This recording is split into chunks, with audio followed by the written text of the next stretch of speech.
Dnešní den otevřených dveří pořádáme pro naše přátelé, rodiny, našich zaměstnanců, bývalé kolegy, ale také veřejnost, blízkou veřejnost, která se zajímá o naši historii a náš provoz.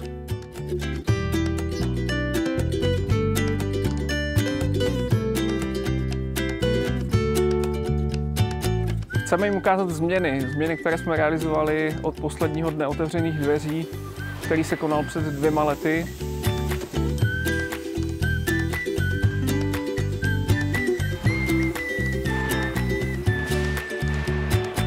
Také děláme doprovodný program pro dospělé i pro děti, tak doufám, že si to všichni užijí.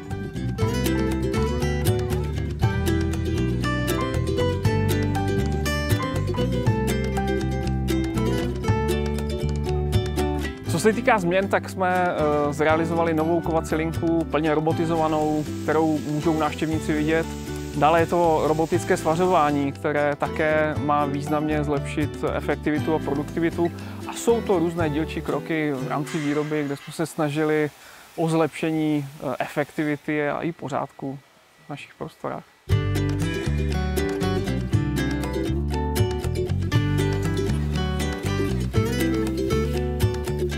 Co se týká změn pro zaměstnance, tam se nám podařilo zrekonstruovat sprchy, udělali jsme také modernizaci vnitřních prostor, modernizaci kanceláří. Celkově jsme se snažili ty pracoviště uspůsobit tak, aby byly méně náročné na fyzickou námahu.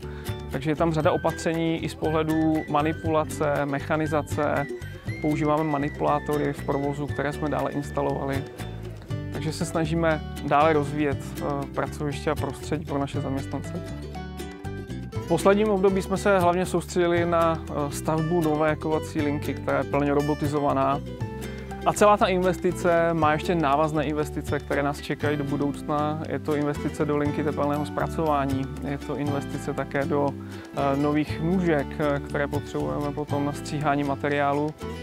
A to jsou všechno investice, které jsou ve výši zhruba 300 milionů korun. Jak tam pracovali? A s čím pracovali? S tím robotem.